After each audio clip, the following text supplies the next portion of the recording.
Welcome, everybody, and good morning. We are about to get started here with this SLP Learning Academy call in just a minute. So I'm going to give everybody a chance, if we've got some live participants today, to log on, but we will go ahead and get started. So obviously we're going to end up doing, I believe, let's see, we didn't have a call last week. We doubled up the week before because I was traveling last week. And so we are going to get back on our weekly schedule for the month of January starting today. So super excited to get back. I have a really exciting topic that I wanted to talk about today because I have had lots of questions come in about different things relating to starting SLP businesses. So I wanted to dive into that today. So, just a couple housekeeping things. Again, last week there was not a call because I doubled up the week before. So that means that there are actually, I believe it was December 16th, I doubled up, and there's actually two different different trainings that were published that week.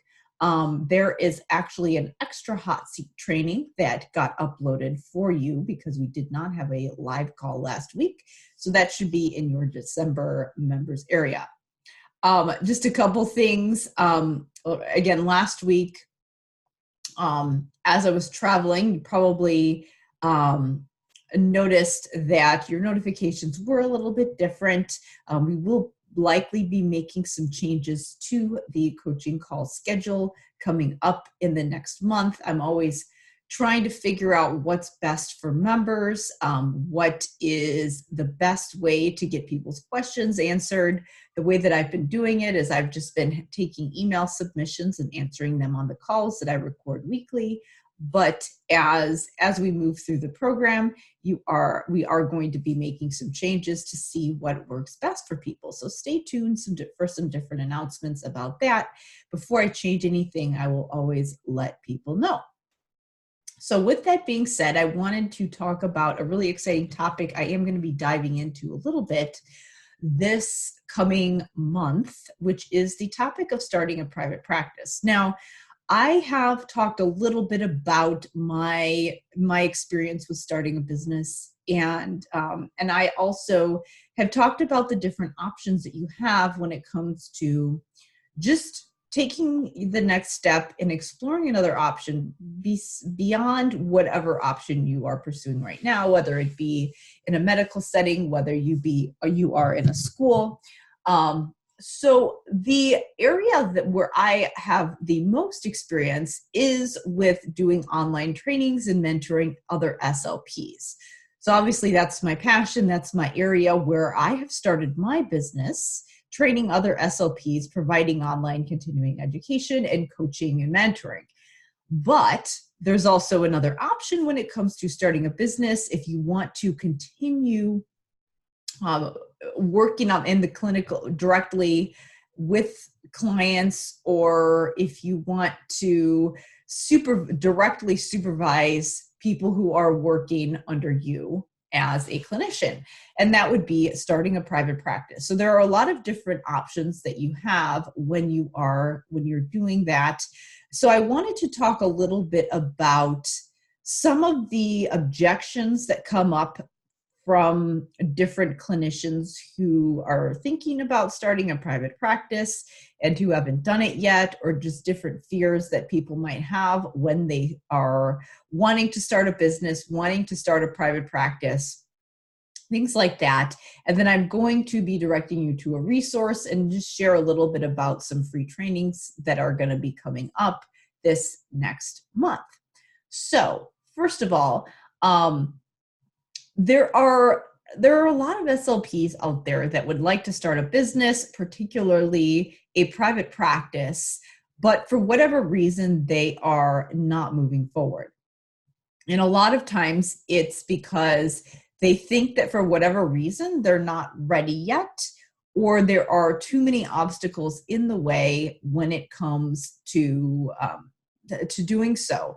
And so I wanted to go one by one with a lot of things that come up today that I've heard And some of my colleagues have heard when it comes to why people might want to start a private practice but haven't moved forward yet. And then I'll share a free community that you can join. So some of this information and these things that I'm going to share today come from my experience, but some of them come from my colleague, Jenna Castro-Casman, who is very who is an expert in the private practice area, where she mentors and helps SLPs to start their own private practice.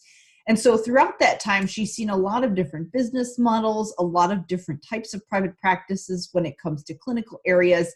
And she's also interacted with a lot of different private practitioners or people who want to be private practitioners, but who haven't taken the leap yet for whatever reason, because she does run a free Facebook group online.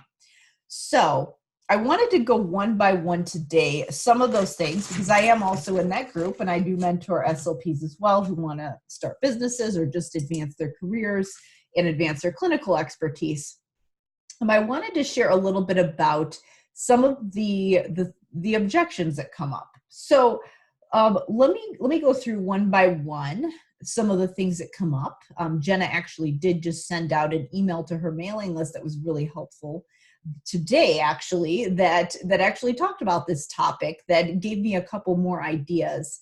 But one of the biggest things that comes up is that people might say something like, I feel like an imposter, I feel like a fraud, I feel like I don't have enough experience to start charging people for my services or to start private practice, into business for myself. So that's the first one, is really that imposter syndrome, feeling like you're not really an expert, feeling like you're not really entitled or ready to be able to start your whatever it is, whatever your business is, and feeling like there needs to be some additional external validation for you to be, quote, good enough to be able to start seeing clients privately. We'll use that example today, obviously, because that's a topic.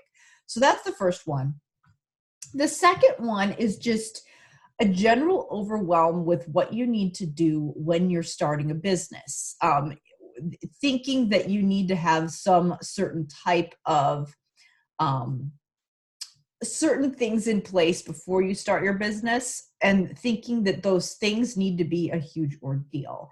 That's actually not the case. So I am going to talk through some of the different things today when it comes to starting a business. I'm sure that some of you have watched the show Shark Tank, where they talk about all these crazy things like, I'm living in my parents' basement eating ramen noodles, and I've sold all my possessions and invested all of my money into this thing, and it's failing, and I need your help. And all of these things, these crazy stories about the sacrifices that you need to make when it comes to starting a business.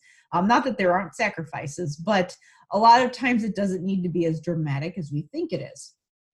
So number two is really just the general overwhelm, thinking that it needs to be this huge ordeal. So that's the second one. And then the third one is kind of an idea of just the general thought that there is a salary cap when it comes to being an SLP in general. A lot of times people think, if I'm working here doing this particular thing, there's always going to be a cap on my income, and I'm going to have to completely switch fields. I'm not going to be able to be an SLP anymore in any fashion if I want to ever make more money than, X amount of dollars, whatever you think that salary cap is.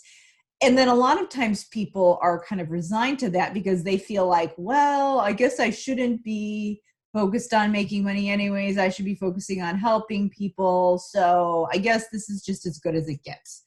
So that's the third thing. And I think that sometimes people think, well, it would be nice to set my own rates if I started a private practice, but this is as good as it gets anyways. So why am I even going to try when I know that I'm only going to make so much money, and when getting there is going to be such a lengthy process anyways. So just that idea of the salary cap and kind of the almost feeling kind of apathetic or resigned to, this is all I can do as an SLP. And that is true only for certain situations, but there are other options available to you that you might not be considering that actually remove that cap on your income and make other things possible. So I'm going to talk about some of those things today, because a lot of times it's simply a matter of just not being aware that different options are out there. So those are the three things: imposter syndrome, general overload or overwhelm about starting a business. And number three, just the idea of the salary cap and the what's the point kind of a thing, like just thinking that it might not be worth the trouble. So I'm going to just address those things one at a time. So let's first start with the imposter syndrome, thinking that you need to have some certain credential, thinking that you need to be working for a certain number of years, thinking that you're never going to be good enough, you're not an expert yet, etc. So let's talk a little bit about what imposter syndrome is and what to do about it when it happens to you, and what's actually legit when it comes to starting a private practice. So the interesting thing was that when I started toying with the idea of starting a private practice, I had my doctorate. I had some additional graduate certificates. And I also, I had been in the field for about, it was over 10 years, because it was actually an option I considered right when I started this business that I'm running right now. And then I also, I also had my special ed director certificate, so I could have been a special education administrator. So a lot of different credentials that could have, quote, proven my clinical or leadership expertise. But I still had that voice in my head saying, like, you're not good enough, you should go get this certification, or you should learn this, or you should take this marketing training, or whatever. And yes, I am all about continued learning. I think if you have a certification that you want to do because it will improve your expertise, that yes, you should find a way to do it. If you want to improve your business acumen, that is absolutely essential if you want to start a private practice. But it doesn't mean to be this thing where you have some certain vague standard that you don't know where it is. It doesn't need to be something that needs to stop you from starting. You can actually start right now, because moving forward is actually what's going to help you learn some of those things. There might be certain things when it comes to your clinical expertise, your abilities as a leader, or your abilities as a marketing professional, which you want to think of yourself as if you are running a practice. There are things where you might have some idea of what you want, what you need to know, but until you get into the thick of it and start moving forward, you're not going to actually know what you need.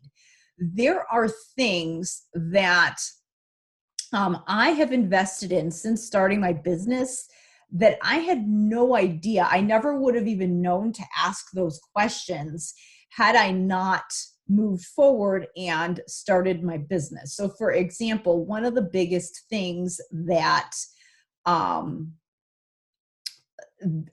was kind of a challenge or an objection for me was, okay, if I'm going to be selling products and services, how am I going to get clients, and how am I going to get people to purchase these things? Because if I make the greatest program in the world, if I have the best services ever, if nobody knows them and I don't know how to sell them to people, I'm never going to make any money and be able to make a living doing this. And so I'm not going to be able to do this for very long. And then I'm going to have to go back to being an employee. So with that in mind, I started to take, I think it was on one of those free online courses on Coursera or something like that. It was like Marketing 101. And it had nothing to do with what I was doing. It was not helpful at all. It was like a 101 course for college freshmen that had no applicable knowledge to what I was actually doing. And so I didn't even end up finishing the course, which I hate doing, because I hate not finishing courses that I've started or books that I've started or whatever. But I stopped because it wasn't relatable. So I simply just kept moving forward. I started contacting some different places that I thought might have parents of kids who might need speech services. And I actually was contacting some homeschool parent groups to see if they needed some services. And that's how I got my first client. I wanted to go to do a presentation for their group. And the leader of the group was like, no, I don't think we want you to come present to us. That doesn't seem to be something that we would want to fit into our schedule because it's not relevant, or for whatever reason, she didn't want to do it. But she said, but you know what? I've been looking for a speech therapist for my son. And so that's how I got my first client. And so I just started. And that way there were other things that came up along that during that process where it was like, okay, I have a consult on the calendar. I better figure out what types of insurance I need and what paperwork I need. And I figured that out as I went, but I didn't even know what I needed before I started that first client because I hadn't had to do it yet.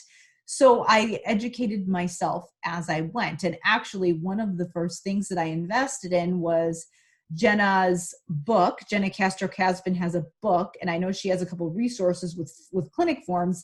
And so as I'm Googling and figuring out, okay, what do I need to actually do to get ready for this first client? That's where I stumbled upon some of her resources that helped me through.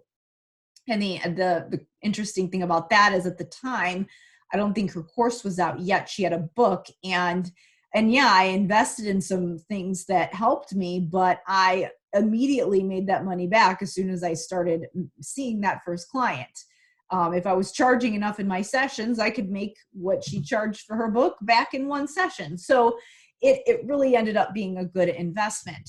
So I learned as I went. So yes, you want to invest in trainings like that, but it doesn't need to be one of those things where it's like, I have to have this certain training or this certain program complete before I even start, because a lot of times you're not even going to know what you need until you get going. So you don't have to let that, if you have enough experience or if you have enough knowledge, like if you know how to pick up a phone and call somebody or simply create a flyer like online using Microsoft Word or Publisher or whatever, like if you know how to operate a word processing software to create a little pamphlet about what you do and drive a car and physically walk into a doctor's office and hand it to somebody, you have enough to at least start putting it out there that you're seeing clients. That's really all it takes to be able to start. So as far as skills go, so that's kind of addressing the business skills. I wanted to talk a little bit about clinical skills because that's where a lot of times people get stuck as well, where they think clinically, I'm not ready. I just want to share that I know people, when I was first starting, I was feeling like, oh, I've got to have like 30 years of experience or whatever arbitrary number I had in my head about, this is going to make me feel like an expert. Well, you know what? I've been in the field since 2004, and there are still times when I come up against situations where it's a new situation for me and it's uncomfortable. I was still experiencing that 10 years in when I was in the schools. There were still clinical challenges that I came up against, still leadership challenges. And so the thing is that when I started, I thought, oh, like, wow, I'm a little inexperienced. But when I actually reached out in different communities of people or found people's websites and heard their stories about when they started their private practices, there were people that started right after their CFY. There were people who had less than 5 years experience who were already seeing clients privately. And again, the thing is that what I found is that once I actually started to see clients in smaller groups, I was actually able to provide good therapy. And so I was actually able to stay true to some of the protocols that I wanted to do in the schools that I couldn't. So seeing clients privately was actually the thing that helped me hone some of those clinical skills, because I actually was able to implement some of those treatment calls with fidelity. And what I would have been able to do from then is if I wanted to build up an entire caseload, and then eventually have people who worked for me that I supervised, I would have gotten even better at that, because you get even better at a skill when you have to teach it to somebody else. So if I would have been training other clinicians in those protocols, then that would have made me an even better clinician. And I've done that in another capacity by just training clinicians online, not training clinicians that are working for me in a private practice. But that was still a possibility that could have happened. So that is how you're going to gain that clinical expertise that you need in order to start a private practice, by actually doing it. Yeah, if you are a person who still needs to finish your clinical fellowship, you should probably finish that first. And yeah, it wouldn't hurt to get a couple years under your belt of working, being an employee.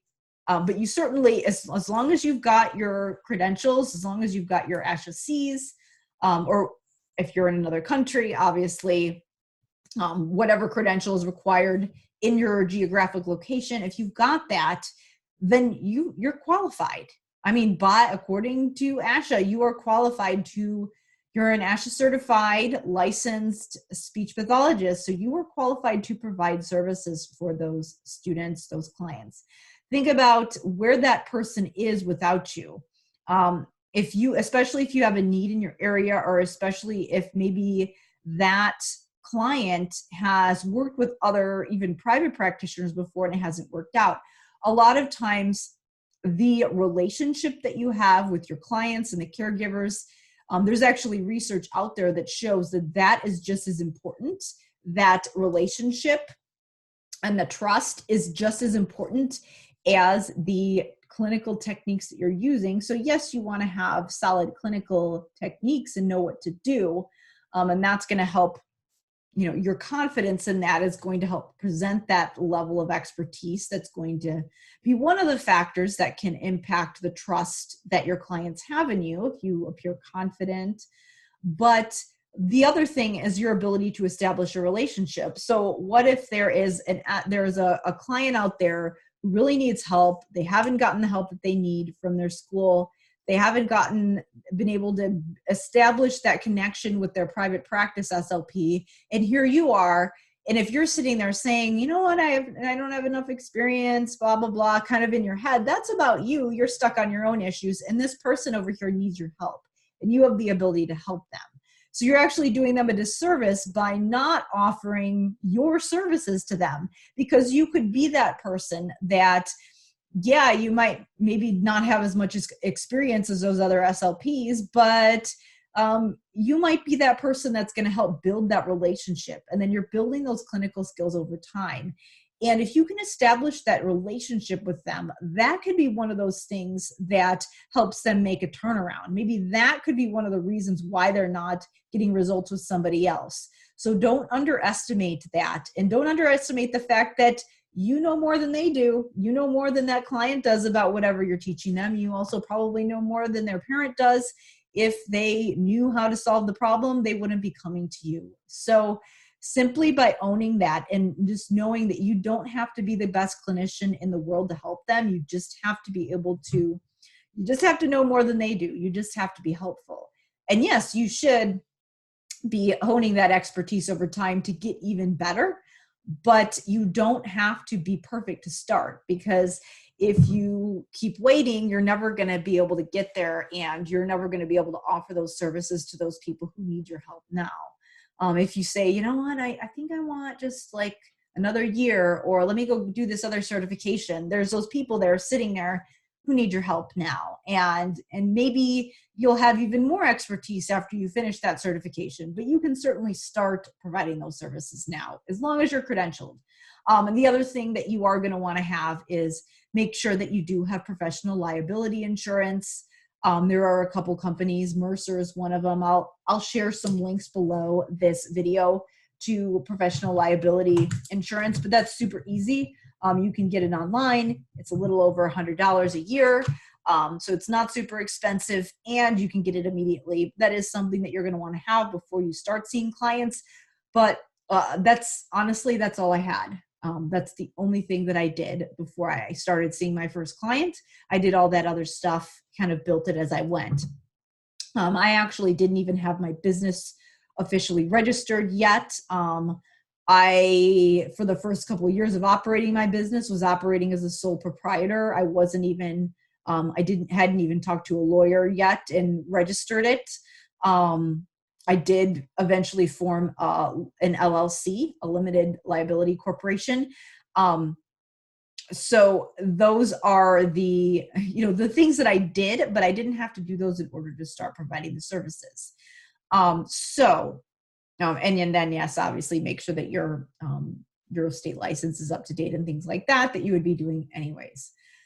So as far as that clinical expertise, you are likely more qualified than you think. And if you are one of those people, I found that a lot of times the people who feel like they're an imposter after working a couple of years are actually the ones that are a little more insightful and able to really, because they're really analyzing their skills, they're the ones that actually know more than the people who are a little bit cocky and arrogant. So yes, you do want to come off as confident to your clients, but a lot of times, like I've had a couple people that, for one person who was looking at some of my information that said, she started going through one of my courses and said, oh, this is all review. I learned all of this in grad school. And I'm sitting here thinking, well, this was 8 years of doctoral research, 10 years of clinical expertise, and I got none of this in grad school in this capacity. So there is no way that you, a first-year SLP, just right out in the field know all of this. And what happened was that she had gone through like one module and listened to the overview and just given up on it. Or some people will sometimes try just a couple things and they'll kind of dabble in the information and they'll not fully dive into it and work through the whole system because they won't have that patience. They'll kind of want that magic bullet that's going to work right away. And so I know people like that kind of think that they know everything. They actually really, they don't know, or they know something, but they don't know as much as they think they do. And those are actually the people that are limited. Those people that are kind of cocky and closed off to learning new information. And in the long run, it doesn't serve them and it doesn't serve their clients. If you know, hey, you know what? Like if you know enough to know what you don't know, that's what I found typically happens. The more you start studying and learning, and I found this when I was in my doctoral work, the more I studied and learned, the more I was aware of things I could be doing better. And the more I actually started to feel like an imposter. Whereas at the beginning, I was kind of like, I know this, I got this in some aspects, other aspects, not so much. But that just helps you to, I think it was this Leonard Cohen song that says something like, there's a crack in everything, but the cracks shine the light in. So those awarenesses that you have right now, use them as signs of intuition that you can use to help improve your skills and serve your clients even better, not as roadblocks that need to stop you from actually providing the services that those clients need.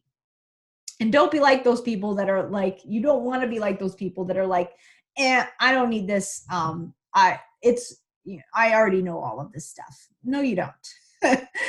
I'm like, come on. Or I even had somebody when I was at a state conference, she's like, I never learn anything new at these conferences. I just get confirmation for what I already know. And I'm like, wow. I'm like, I always learn something whenever I attend some kind of a training, even if maybe it doesn't completely transform my practice. I always hear something that is different from what I'm always doing because I'm open to hearing it. If you're closed off to hearing it, then you're not going to be in a state where you're going to continue your learning and your expertise. So you've got to be open to those types of things. And the fact that you are feeling like an imposter just means that you're open. So you just want to reframe that feeling of, wow, I don't know how to do this, or I don't feel totally comfortable here. A lot of times that's just a sign that you're putting yourself out into your comfort zone and you're challenging yourself, and you are exposing those cracks that are going to help shine that light in and make you even better. So a lot about imposter syndrome, because I think that is actually probably one of the biggest ones that stops people from actually starting their private practice. The second thing is just that people think that it's going to be kind of an ordeal when they start a business. maybe they watch Shark Tank and they hear all of this about funding and venture capitalism and all of this stuff. And yes, some businesses start that way. For certain scenarios, that might be the viable option, but you actually don't need a lot of money, a lot of funding, nor do you need a lot of debt. I have not, knock on wood, taken out any debt to start my business. What I've done is known as bootstrapping. And so I believe what Jenna teaches in her program is similar to a bootstrapping concept as well, where you simply just save up enough money to do a certain amount of things, and then you start seeing clients, and then you're making that money, and then you're investing that money back into your business. So how it might happen at first, and this is how it happened with me and my online business, is that the first year I didn't actually make any money, but I was also doing it on the side of my full-time job. So I didn't need that income yet. I actually ended up spending more than I made my first year because I had, consulting and trainings to learn what I was doing. I had to buy different things. I had to buy my website hosting and different software, things like that. And so there are certain costs of running, or a better word is investments associated with running a business. But you don't need to have this huge loan. You don't need to have all of this stuff perfectly set up, because what you want to do is figure out how to start proving your concept and start making money right away, because that money is what you're going to be able to put back into the business to invest even more. For me, how it works, because I am an online business providing continuing education, when I first started trying to figure out how to get clients, one of the ways I did it was just organically, making comments in Facebook groups, collaborating and networking that way. And I did get some people on my mailing list and things like that. But eventually, relying on that strategy alone got very tedious, as I needed to start developing my programs and spend more time on coaching activities like this one. So what I did was, that's when I started investing in advertising. And, at the beginning it was like, oh my gosh, I'm not this huge company that has this huge advertising budget. So what I would do at the very beginning, and again, this is when I also had an income from my job, so I was not 100% reliant on my business to support me. I would just, again, I was making some money from some of the products that I was putting out there and some of the services that I was providing. So what I would do is that I'd be like, okay, I've made this amount of money this month, so I'm going to take this money and I'm going to invest it in, this amount of money into ads and see, test it out, see if the ads work. And when the ads started working, I actually then made some money. And then since I made more money, I was able to put more money back into the advertising. And eventually, over time, with that type of concept where you've got a little bit of money that you've saved up and you put it in, then you make some money back, and hopefully that money is more than what you put in. And then you invest more of that back. And then eventually you're able to make it so that you're continually investing in different things for your business, and you're always making a profit on that money. So you're like, okay, I'm going to spend this much this month, but because I'm spending that, I'm going to actually make this month. So the amount that you get back, you start to learn what that actually is over time. And it is a little bit messy at first, but there is a way to do it. And that's again known as bootstrapping, where you are not getting a huge loan and taking out debt. You're not necessarily getting some type of investor to give you all this money to start your business. But what you're doing is just taking a little bit, investing it, and then going and building from there. And that's what I did. And that's how I've managed to stay out of debt while starting a business. Now, the example I gave was for an online continuing education business, because that's what I do. There are obviously, I do know when it comes to starting a private practice, there are some people who use Facebook ads, but I know that there's a lot of ads companies out there that help people do that. A lot of the examples and case studies I've given or have seen have been for more of like chiropractors and naturopaths and some of the things that are a little more alternative. And I think that the reason that those people are able to do that is because a lot of times if they are doing something that doesn't necessarily, that kind of goes outside the licensure requirements, they can do it online. And so they don't have to worry about telepractice laws and things like that. So with advertising for a company where you do have licensure requirements like speech pathology, advertising might be a factor. I know I had one clinician who said that she got some good results with Google AdWords and things like that. But there are a lot of other different options that you can utilize when it comes to getting clients.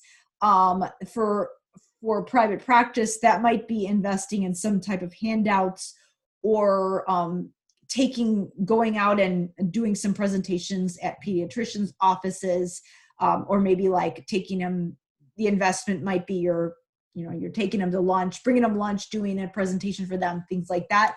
So the investment might be a little different, but again, the idea is I'm investing in something that's going to get my name out there, and hopefully that's going to bring in clients for me. So you want to have that mindset of, I don't need like millions of dollars of startup costs, because I can actually just invest a little bit and then make some money as I go along. And it's okay if at the beginning, again, at the beginning, I was using my salary from the schools. I was putting money away that I was using for my business, and I wasn't making that money back at first because I hadn't quite figured out how to do things right. I didn't do it to the extent. Like, I didn't spend money I didn't have. I knew that I was spending that money to start the business. I knew that I might lose some of that and not make it back, because I knew there was going to be a learning process. So there's some of that as well. But I never got myself into a situation where I was like living in a van down by the river, eating government cheese or whatever, whatever crazy stories you hear on stories about people who started businesses and had to be in these dire situations. I maintained my standard of living the entire time, and, never worried that I was going to be homeless or anything like that. So you can certainly do it in a way that's conservative. Yes, if you wanted to just go all in for a year, that's an option, but it is a little bit, it's a lot riskier if you don't have some things set in place. So starting something on the side and building it up and learning that way, and just in the beginning year, yes, you might be making some money, but really focusing more on learning before you take the leap and do it full time, so that you're prepared. That's a good option to go with, especially if you are feeling a little bit risk averse. So those are some of the things. Again, it doesn't need to be this huge ordeal. Like, you can simply just put it out there like, hey, yeah, I'm seeing private clients, and see what you get. And then, again, do commit to something every week that's going to put your name out there so that you can start seeing that client. Make sure that you have your liability insurance and your license is updated. And then before you see that private client, make sure that you're aware of what paperwork you need, and things like that. I actually a lot of times there's a question about insurance. A really good option is that just not taking insurance and just being private pay. I never took insurance. I always gave people a super bill and allowed them to take that form and hand it into their insurance, and they did get reimbursed, and my clients were perfectly happy with that. If you're solving a problem for people, a lot of times people don't care if it's not covered by insurance. If they're, think about if you've had a major health problem or just a major problem in your life. If it was important enough, chances are you probably would have done what you needed to do in order to solve that problem, regardless of, whatever the insurance reimbursement was, if it was something that was really important to you. And there are people out there that are happy to invest in that type of thing, especially if it's for their kid, their loved one, their self.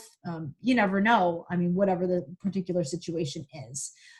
So really all you need to know how to do for that is know what insurance codes and know the CPT codes and things like that. So there are procedural codes and codes for insurance. Yeah, it's a little bit annoying to learn some of those things, but once you figure those things out, and there are resources online. I know Asha has some resources as well. but those are some things that you can kind of learn as you go. You do want to make sure that you know those things before you're going into your session, before you give your patients the paperwork, but it doesn't need to be some lengthy training that you take beforehand. So that's number two, really the idea that it needs to be this huge ordeal. So again, number one, you're not an imposter. And number two, it doesn't have to be a huge ordeal. You can just start right away and learn as you go. You don't even have to technically incorporate your business right away. You can just operate as a sole proprietor, as a freelancer.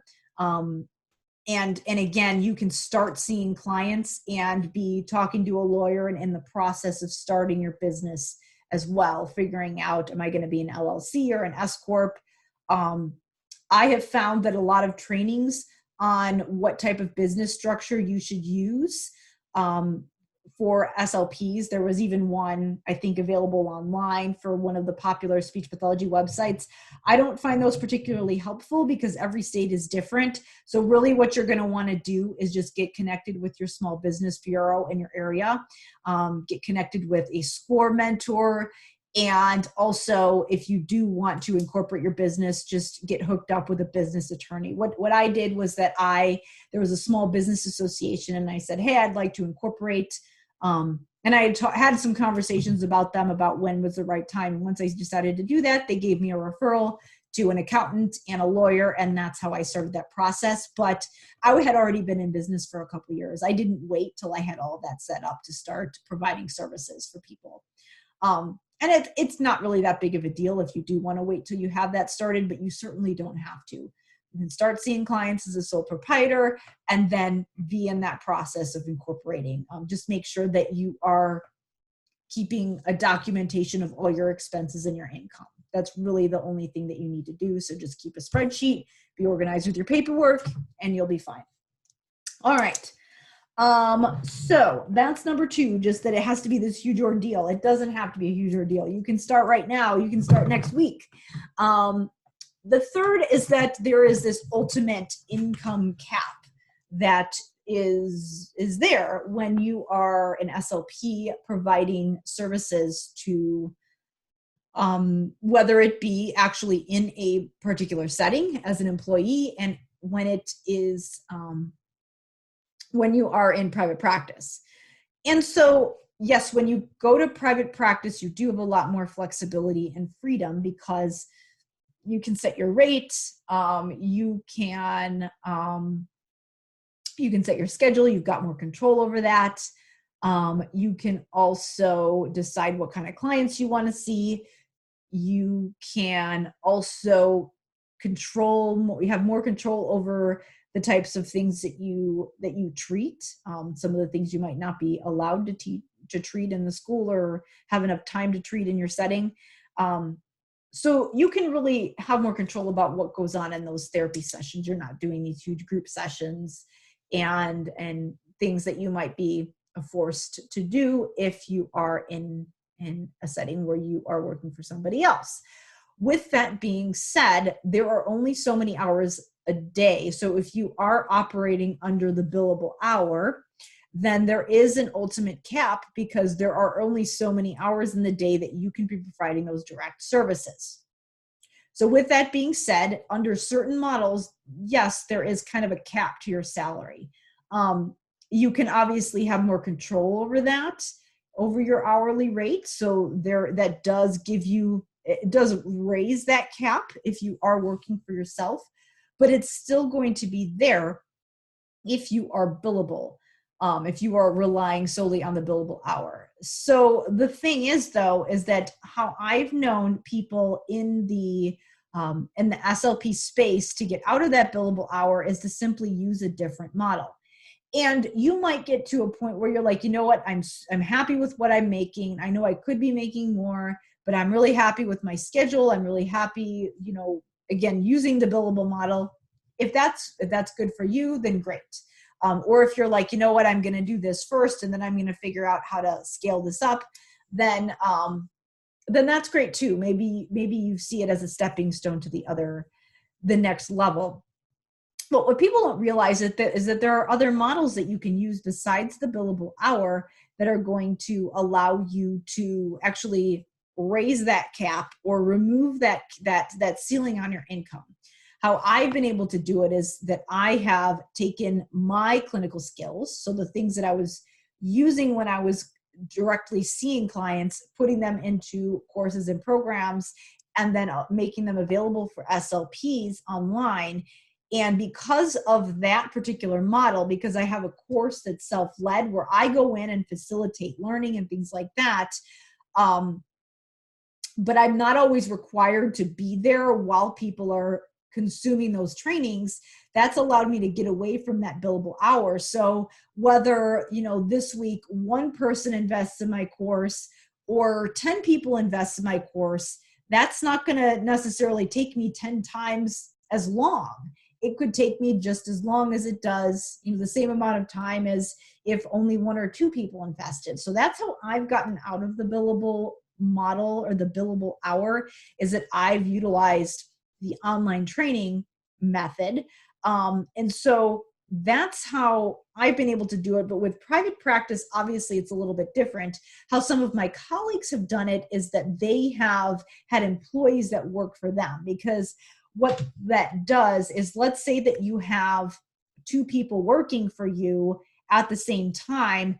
Both of those people are bringing in income for your business at the same time, and you don't necessarily have to be there for them. Or maybe you are seeing a client at the same time, but you are supervising other people, and what that allows you to do is delegate some of those tasks that you normally would be doing that would be on your plate, and get out of you needing to be there in order for income generating activities to happen. Now, there's all kinds of things that you will be working through, such as figuring out like how to provide your employees a salary, how much goes towards expenses and things like that. Those are all things that you want to factor in. But again, that is how I've seen people be very successful with that in the private practice space and really get out of that billable hour, is to have employees that are working for them that can be bringing in that income, can be working on different things. And again, even your employees can be working on things like marketing and other ways to bring in clients for your business as well. So that is a way that you can get out of that model of like, I need to physically be here one-on-one with the client in order for me to be making money. So yes, I know that seems kind of nebulous and really big, but those are some of the things that my colleague Jenna teaches in her programs, where she does show people how to start getting their private clients, start their private practice, those first steps, because obviously that's a lot different than somebody who's got a steady stream of referrals and who wants to be kind of the supervisor or the CEO of their business. So I know that she helps people at all different stages.